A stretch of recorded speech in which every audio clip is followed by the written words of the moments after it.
میرے ماں باپ مجھے مار کر بہت دور پھینک آئے اور مجھ سے کہتے تھے کہ تم نے ہماری عزت مٹی میں ملا دی۔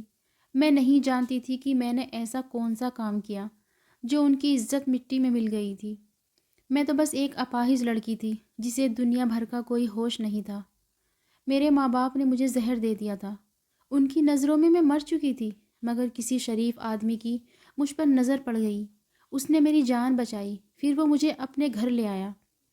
کچھ وقت بعد میں جب 18 سال کی ہوئی تو اس نے مجھ سے شادی کر لی۔ میں اس کے ساتھ بہت خوش تھی۔ ایک دن میری نوکرانی روتے ہوئے مجھ سے کہنے لگی، دیدی مجھ سے ظلم دیکھا نہیں جاتا۔ جب میں نے اس سے پوچھا کہ کون سا ظلم، تو وہ بولی، آج رات آپ اپنے بستر کی چادر اٹھا کر خود دیکھ لیجئے گا، آپ کو سب پتہ چل جائے گا کہ صاحب جی آپ پر اتنی مہربان کیوں رہتے ہیں۔ رات کو پتی کے سونے کے بعد میں نے جیسے ہی اپنے بستر کی چادر ہٹائی تو ایسا لگا تھا کہ ابھی میری جان نکل جائے گی، کیونکہ وہاں تو میرا نام سربھی ہے۔ میرے پاپا انجینئر تھے۔ میری ماں کو بھی جاب کرنے کا بہت شوق تھا، مگر پاپا انہیں جاب نہیں کرنے دیتے تھے۔ پاپا ان کی خوبصورتی کی وجہ سے انہیں باہر جانے نہیں دیتے۔ میری ماں کی پڑھائی میرے پاپا سے زیادہ تھی۔ وہ کہتی تھی کہ میری قابلیت سے تم جلتے ہو، اس لیے مجھے جاب نہیں کرنے دیتے۔ بس اسی وجہ سے دونوں کی آپس میں نہیں بنتی تھی۔ ہر وقت لڑائی جھگڑے رہتے تھے۔ ماں کو اپنی سہیلیوں کی فکر تھی جو ہر وقت اپنی مہنگی مہنگی چیزوں کا دکھاوا کرتی رہتی تھی۔ ماں بھی یہ سوچتی تھی کہ وہ بھی ایسی چیزیں استعمال کرے۔ انہیں اپنی غریبی بہت بری لگتی تھی۔ حالانکہ ہمارے گھر میں کسی چیز کی کوئی کمی نہیں تھی، بس پاپا اتنا کما لیتے تھے کہ جس سے گھر کا خرچہ بہت اچھے سے چل سکتا تھا۔ میری پیدائش پر دونوں ہی خوش تھے، لیکن جب انہیں پتہ چلا کہ ان کی بیٹی اپائز ہے تو وہ ایک دوسرے پر الزام لگانے لگے۔ انہیں صحت مند بچہ چاہیے تھا۔ ماں کو اپنے دوستوں کے سامنے بھی بتاتے ہوئے بھی شرمندگی محسوس ہوتی تھی کہ ان کی بیٹی اپاہج ہے۔ پاپا تو ویسے بھی مجھے منحوس سمجھتے تھے۔ بوا تھی جو میرا خیال رکھتی تھی، میرے پاس بیٹھتی تھی۔ یوں ہی میں بڑی ہوتی گئی۔ مجھے کہیں جانے کی اجازت نہیں ہوتی تھی۔ میں ماں پاپا کی لڑائی جھگڑا دیکھتی آئی تھی۔ میں بھی ماں کی طرح خوبصورت تھی، لیکن خوبصورتی کا کیا فائدہ جب کوئی پیار ہی نہ کرے۔ پاپا کہتے تھے پتہ نہیں یہ کس پاپ کی سزا ہے جو ہمیں یہ اپاہج لڑکی ملی ہے، جبکہ میں ان کی اکلوتی اولاد تھی۔ بس مجھ سے کہتے تھے کہ کتنی خوبصورت بچی ہے، کاش یہ اپنی ٹانگوں پر چل سکتی، اپاہج نہیں ہوتی، اب کون اس سے شادی کرے گا۔ میرا دل چاہتا تھا کہ میرے ماں باپ مجھ سے پیار کرے، مگر وہ تو میری طرف دیکھ کر بھی خوش نہ ہوتے۔ وہ تو آپس میں طلاق چاہتے تھے۔ وہ مجھے کسی اناتھ آشرم میں ڈلوانا چاہتے تھے، لیکن بوا نے ایسا نہیں ہونے دیا۔ پھر بوا کی شادی ہو گئی تو کوئی مجھے پوچھتا بھی نہیں تھا۔ ابھی کچھ دن ہی گزرے تھے کہ ماں پاپا کی لڑائیاں اور بڑھ گئی تھی۔ ماں اپنا سارا غصہ مجھے مار کر نکالتی تھی۔ انہوں نے کبھی مجھے ڈاکٹر کو دکھایا بھی نہیں تھا، کیا پتہ میں ٹھیک ہو جاتی۔ لیکن اب تو ماں پاپا کے نہ ہونے پر غیر آدمیوں سے بھی ملنے لگی۔ ماں نے مجھے غصے سے منع کیا تھا، یہ بات میں کسی کو بھی نہیں بتاؤں گی۔ پھر ایک دن میرے ماں پاپا میں کسی بات پر بہت بحث ہوئی۔ اس کے بعد ماں میرے پاس آئی اور مجھے اپنے ہاتھوں سے کھانا کھلانے لگی۔ میں حیران ہوئی کہ ماں کو کیا ہوا ہے جو وہ مجھے اپنے ہاتھوں سے کھانا کھلا رہی ہے، مگر میں نہیں جانتی تھی کہ اس کھانے میں زہر ملا ہوا ہے۔ کھانا کھانے کے بعد جب میں بے ہوش ہو گئی اور میرے ماں پاپا کو لگا کہ میں مر چکی ہوں، تب وہ مجھے اٹھا کر ایک بہت دور جگہ پر لے گئے تھے۔ اس وقت میری عمر 14 سال کی تھی۔ میں نے سنا ہوا تھا کہ ماں باپ سے اس کی اولاد کو بہت پیار ملتا ہے۔ وہ خود کو مشکل میں ڈالتے ہیں لیکن اپنی اولاد کو گرم ہوا بھی نہیں لگنے دیتے۔ لیکن مجھے زہر دیتے وقت میرے ماں باپ کے ہاتھ تک نہیں کانپے تھے۔ ان کے اندر سے شاید انسانیت ختم ہو گئی تھی۔ وہ اپنا سفر الگ کرنا چاہتے تھے، تو میں کون سی رکاوٹ بنی ہوئی تھی؟ مجھے مارنے کی کیا ضرورت تھی؟ میں تو شاید سمجھ گئی تھی کہ انہوں نے مجھے مار دیا ہے۔ کہتے ہیں نا کہ مارنے والے سے بچانے والے بڑے ہوتے ہیں۔ میں سچ میں مر گئی ہوتی، مگر وقت پر کسی مہربان آدمی نے میری جان بچا لی۔ میں ہاسپٹل کے بیڈ پر تھی۔ میں بہت حیران ہوئی تھی، آج کے دور میں کون ایسا کرتا ہے؟ جبکہ میرے تو ماں باپ نے ہی مجھے پھینک دیا تھا۔ میرے لیے وہ فرشتہ یا جس نے مجھ سے پوچھا کہ تم کون ہو اور جس نے تمہیں زہر دیا ہے۔ میں نے کہا کہ میرے ماں باپ نے میرے اپاہج ہونے کی وجہ سے مجھ سے نفرت کرتے تھے۔ مجھ سے چھٹکارا چاہتے تھے، تبھی انہوں نے مجھے زہر دے دیا۔ وہ آدمی بہت اسمارٹ تھا، وہ مجھے اپنے گھر لے گیا۔ اس کا گھر بہت خوبصورت تھا، وہ مجھے امیر گھر کا لگتا تھا۔ میں نے اس سے پوچھا کہ آپ کے گھر میں کوئی نہیں رہتا ہے؟ تو اس نے کہا کہ میرا اس دنیا میں کوئی نہیں ہے، آپ یہاں رہ سکتی ہیں۔ مجھے پہلے تو بڑی جھجک ہوئی کہ کسی غیر مرد کے گھر میں کیسے رہ سکتی ہوں، لیکن پھر میرے پاس کوئی دوسرا راستہ بھی تو نہیں تھا۔ میں نے کہا کہ آپ مجھے کوئی کام دے دے، تو وہ ہنس کر کہنے لگا کہ تم کام کرنے کے لیے اس دنیا میں نہیں آئی ہو، کام کرنے کے لیے میرے گھر میں بہت سے نوکر ہیں۔ پھر وہ میرا بہت خیال رکھنے لگا۔ وقت یوں ہی گزرتا گیا۔ جب میں 18 سال کی ہوئی تو میں دل ہی دل میں اسے پسند کرنے لگی، لیکن اس سے کبھی نہیں کہا تھا۔ پھر ایک دن اچانک اس نے مجھے خود شادی کا بول دیا۔ میں بہت حیران تھی، اس کے جیسا انسان بھلا کیوں مجھ سے شادی کرے گا؟ مگر یہ سب حقیقت ہے۔ پھر اس نے مجھے بہت ساری شاپنگ کروائی، مجھے ہر چیز لے کر دی۔ ایک دن اس نے مجھ سے شادی کر لی۔ میں اس کے ساتھ بہت خوش تھی۔ اب مجھے اس دنیا میں سہارا مل گیا تھا۔ اوپر والے نے مجھ جیسی اپاہج کو بھی اتنا اچھا ہمسفر دیا تھا۔ اس کا نام ماہر تھا۔ وہ مجھے گھر کا کوئی کام نہیں کرنے دیتے تھے۔ انہوں نے بتایا ان کا بہت بڑا بزنس ہے اور وہ بہت امیر ہے۔ میں بہت خوش ہوئی۔ مجھے اپنے ساتھ باہر لے جاتے ہوئے انہیں کبھی بھی شرم محسوس نہیں ہوئی تھی۔ میں ہر پارٹی میں ان کے ساتھ جاتی۔ ان کے فرینڈ سب حیران تھے کہ اتنے اسمارٹ انسان نے ایک اپاہج لڑکی سے شادی کر لی۔ میں بہت خوش تھی، مگر کہتے ہیں نا کہ خوشیوں کی عمر کم ہوتی ہے، نظر لگ جاتی ہے۔ میں اوپر والے سے دعا کرتی تھی کہ میری خوشیوں کو کسی کی نظر نہ لگے۔ میں اور ماہر ایک دوسرے کے لیے کافی تھے۔ ایک روز نوکرانی کھانا دینے آئی تو بولی، دیدی مجھ سے ظلم دیکھا نہیں جاتا۔ دیدی آپ رات کو صاحب کے سونے کے بعد اپنے بستر کے نیچے ضرور دیکھنا۔ میں نے پوچھا کیوں؟ تو وہ بولی، دیدی میں کچھ نہیں بتا سکتی، میری شامت آ جائے گی، لیکن آپ دیکھنا پلیز صاحب کو کچھ مت بتانا، ورنہ وہ مجھے کام سے نکال دیں گے۔ میں حیران رہ گئی تھی کہ وہ میرے پتی کی بھروسے مند نوکرانی تھی۔ مجھے کہیں جانا ہوتا تو وہ میری ویل چیئر پکڑ کر لے جاتی تھی۔ مجھے بڑا تعجب ہوا۔ اس رات میں اپنے پتی کے سونے کا انتظار کرنے لگی کہ آخر ایسا کیا ہے بیڈ کے نیچے۔ پتی کے سونے کے بعد جیسے ہی میں نے بیڈ کے نیچے دیکھا تو میرے پیروں تلے سے زمین نکل گئی، کیونکہ وہاں ہاتھ سے بنی 4-5 گڑیاں پڑی تھی۔ ان سب کی ٹانگ ٹوٹی ہوئی تھی اور ان پر سوئی لگی ہوئی تھی۔ وہ سب دیکھنے میں میری جیسی لگتی تھی۔ میں بہت ڈر گئی تھی، میرا جسم کانپ رہا تھا، میری سوچ الجھی ہوئی تھی۔ میں نے اپنے پتی سے پوچھنا چاہا، پھر اس نوکرانی کا ڈر سے سہما ہوا چہرہ نظر آیا۔ اس نے تو مجھ سے وعدہ لیا تھا کہ میں کسی کو کچھ نہیں بتاؤں گی۔ وہ کہتی تھی کہ دیدی میں آپ کی فکر کرتی ہوں، لیکن آپ نے سب کو بتایا تو آپ کے ساتھ تو صاحب ضرور ظلم کریں گے اور مجھے بھی نوکری سے نکال دیں گے۔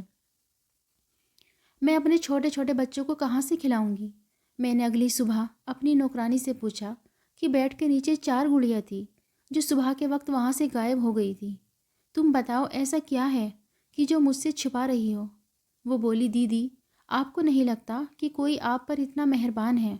اس کی کوئی نہ کوئی وجہ تو ہوگی۔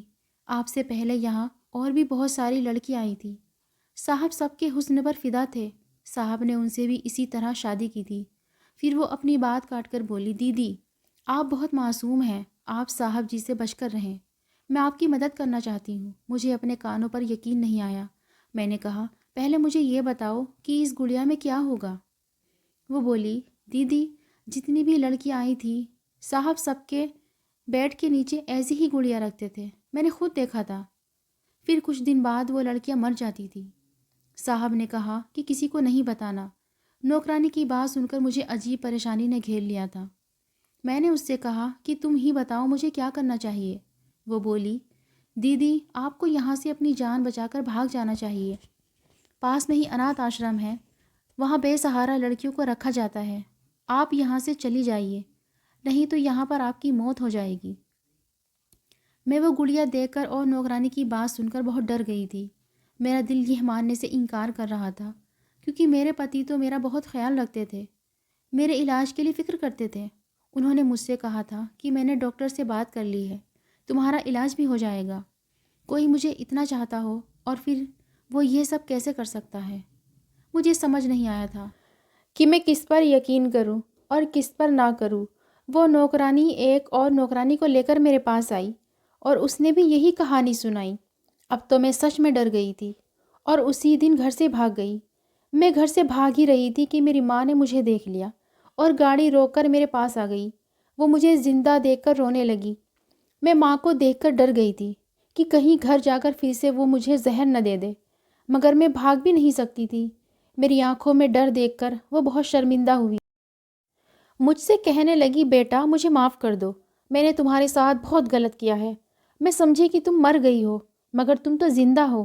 وہ میرے پاس آنے لگی، مجھے ان پر غصہ آیا۔ میں نے کہا کہ خبردار، آپ نے میرے پاس آنے کی کوشش بھی کی تو میں آپ کو کبھی معاف نہیں کروں گی۔ وہ میرے پاؤں میں پڑ گئی، بولی کہ مجھے معاف کر دو۔ اس دن تمہیں مارنے کا فیصلہ میرا بلکہ فیصلہ تمہارے پاپا کا تھا۔ میں مجبور تھی، مگر اب تم میرے ساتھ رہو گی۔ تمہارے پاپا مجھ سے الگ ہو گئے ہیں۔ میں نے کہا کہ میں کیسے یقین کر لوں کہ آپ گھر جا کر مجھے نہیں مارو گی اور میرے ساتھ برا برتاؤ نہیں کرو گی۔ وہ رونے لگی اور کہنے لگی کہ میری بچی میرا یقین کرو، میری تڑپتی ہوئی ممتا کو سکون آ جائے گا، مجھے ایک موقع دے دو۔ میرا دل بھی بھر آیا اور میں ان کے گلے لگ کر بہت روئی۔ وہ مجھے اپنے ساتھ گھر لے گئی۔ میں نے پوچھا، پاپا اور آپ کی طلاق کیوں ہوا؟ ماں بولی، تمہارے پاپا میرے ساتھ رہنا نہیں چاہتے تھے۔ انہوں نے دھمکی دی تھی کہ اگر میں تمہیں مارنے میں ان کا ساتھ نہیں دوں گی تو وہ ہم دونوں کو مار دیں گے۔ اس لیے میں نے بے من سے ان کا ساتھ دیا۔ مجھے اس قدر کمزور نہیں ہونا چاہیے تھا۔ پھر ایک دن تمہارے پاپا دوسری شادی کر کے گھر آ گئے۔ میرے مائکے والوں نے کوئی اعتراض نہیں کیا، سب نے یہی کہا کہ مرد دوسری شادی کر سکتے ہیں، تم اس کے ساتھ رہو۔ میں کہتی تھی کہ میں اس انسان کے ساتھ نہیں رہنا چاہتی ہوں۔ میں ساری رات روتی رہتی تھی، یہی سوچتی رہتی تھی کہ میں کیسی ماں ہوں جس نے اپنی بیٹی کو ہی زہر دے دیا۔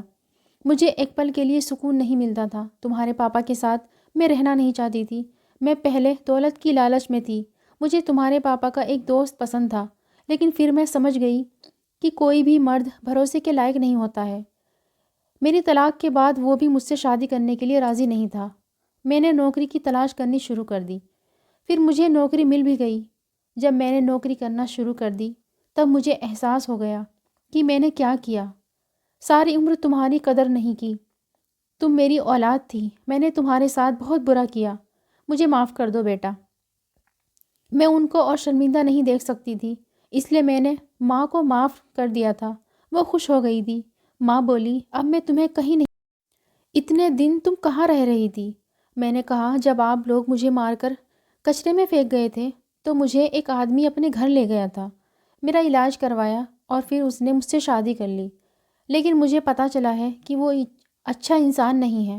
مجھے وہاں کام کرنے والی نوکرانی نے بتایا کہ اس نے پہلے بھی بہت ہی شادیاں کی ہوئی ہیں اور ساری لڑکیوں کی ہم شکل گڑیا بیڈ کے نیچے رکھتا ہے اور پھر کچھ دن بعد ہی اس کی پتنی مر جاتی ہے، اس لیے میں وہاں سے بھاگ آئی ہوں۔ ماں نے روتے ہوئے بولا، یہ سب میری وجہ سے ہوا ہے، میں اچھی ماں نہیں ہوں نا، تبھی تمہیں اتنی مشکلیں دیکھنی پڑی۔ تم اپنی ماں کو معاف کر دو۔ میں نے کہا، ماں اس میں آپ کا کوئی قصور نہیں ہے۔ ماں بولی، اس میں میرا ہی قصور ہے، تمہیں اس قدر نفرت سے پالی ہوں۔ دن رات میں بھوکا رکھتی تھی، تمہیں مارتی تھی، تمہیں ڈرایا کرتی تھی اور میں ترس نہیں کھاتی تھی، مگر اب تمہیں کوئی شکایت کا موقع نہیں دوں گی، ایک اچھی ماں بن کر دکھاؤں گی۔ میں ان کے گھر رہنے لگی تھی۔ وہ مجھ سے باتیں کرنے کی بہت کوشش کرتی تھی۔ ماں بھی ویسے ہی خوبصورت تھی، کہیں سے بھی وہ ایک شادی شدہ بیٹی کی ماں نہیں لگتی۔ کوئی بھی دھوکہ کھا جاتا، ان کی عمر سے وہ میری بہن لگتی تھی۔ ماں نے بتایا کہ وہ جس کمپنی میں جاب کرتی ہے، یہ گھر انہیں اسی کمپنی کی طرف سے ملا ہے اور گاڑی بھی ملی تھی۔ وہ کسی بڑے پوسٹ پر جاب کر رہی تھی۔ ماں نے مجھ سے کہا کہ میں اب تمہیں تمہارے پتی سے طلاق دلوا دوں گی، تمہیں گھبرانے کی کوئی ضرورت نہیں ہے، اب تم اکیلی نہیں ہو، تمہاری ماں تمہارے ساتھ ہے۔ میں خوش ہو گئی کہ میں اکیلی نہیں ہوں۔ مجھے کہیں نہ کہیں پتی کو چھوڑنے کا دکھ ضرور تھا۔ میں اس آدمی کی پہچان سے اب تک انجان تھی۔ ماں آفس سے آ کر مجھ سے خوب ساری باتیں کرتی تھی، مجھے بتاتی تھی کہ میں نے اپنے سارے دوستوں کو چھوڑ دیا ہے، وہ سب مجھے نیچا دکھاتے تھے، انہوں نے میرے اندر زہر بھر دیا تھا۔ میں نے کہا کہ انسان غلطیوں سے ہی سیکھتا ہے، اور وہ چپ ہو گئی۔ مجھے یہاں رہتے 1 مہینہ ہو گیا تھا۔ ایک دن میں رات کو پیاس کی وجہ سے اٹھی اور کچن میں جانے لگی، لیکن مجھے ماں کے کمرے سے آواز آ رہی تھی۔ مجھے حیرانی ہوئی کہ اتنی رات کو وہ کس سے بات کر رہی ہیں۔ رات کے اس وقت ماں کے کمرے میں کون ہو سکتا ہے؟ ماں نے تو کہا تھا کہ انہوں نے سب سے رشتہ توڑ دیا ہے۔ میں جیسے ہی سننے لگی تو اندر سے کسی آدمی کی آواز آ رہی تھی۔ ماں کو وہ آدمی کہہ رہا تھا، تم جلدی اپنی بیٹی کو طلاق دلواؤ ورنہ تمہیں میں نوکری سے نکال دوں گا۔ وہ ماں کا بوس تھا، لیکن رات کے اس وقت وہ بھی ماں کے کمرے میں۔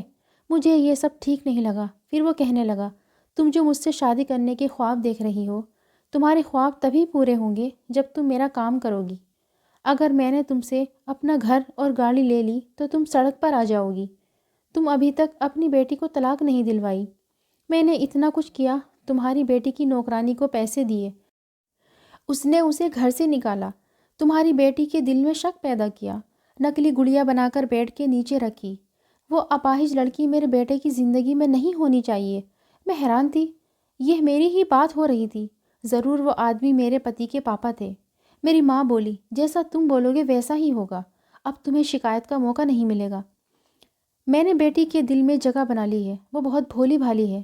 میں طلاق کے پیپر پر اس سے سائن کروا لوں گی۔ اب مجھے ساری بات سمجھ آ گئی تھی۔ مجھے خود پر غصہ آیا کہ میں نے اتنی محبت کرنے والے پتی پر بھروسہ نہیں کیا۔ میں کتنی آسانی سے اس کی جال میں پھنس گئی تھی۔ جو ماں بیٹی کو زہر دے سکتی ہے، وہ اچانک اتنی اچھی کیسے ہو گئی؟ یہ سوچی سمجھی چال تھی۔ وہ نوکرانی بھی ملی ہوئی تھی اور میں اس کی باتوں میں آ گئی۔ اس نے ہی وہ 4 گڑیاں میری ہم شکل رکھی ہوں گی اور لڑکیوں کی کہانی بھی من گھڑت ہوگی۔ مجھے ایک دم گھٹن کا احساس ہو گیا۔ میں وہاں سے نکلنا چاہتی تھی۔ اگلے دن ماں آفس گئی تو ان کی نوکرانی مجھ پر نظر رکھنے کے لیے آ گئی۔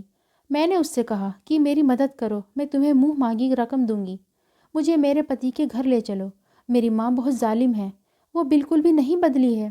انہوں نے بس میرے سامنے اچھا بننے کا ناٹک کیا ہے۔ وہ مجھے میرے پتی سے طلاق دلوانا چاہتی ہے اور میرا گھر برباد کرنا چاہتی ہے۔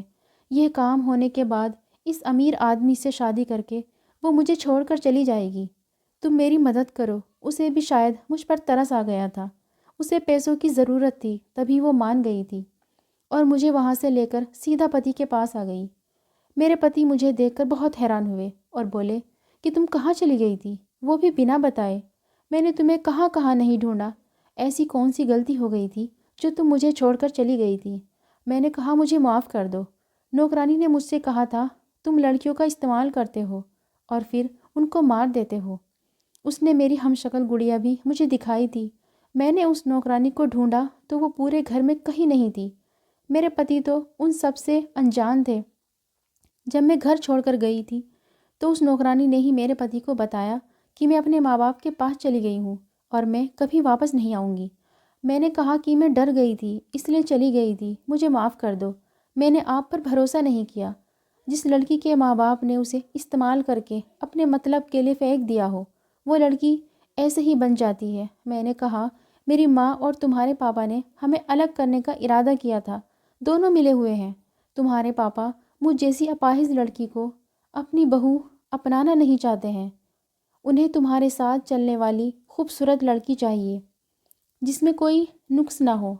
وہ میری ماں سے اسی شرط پر شادی کرنا چاہتے ہیں کہ پہلے وہ میری طلاق کروائیں گے۔ میرا پتی ساری حقیقت جان کر حیران رہ گئے تھے۔ وہ بولے میرے پاپا اچھے آدمی نہیں ہیں، اس لیے میں ان سے الگ رہتا ہوں۔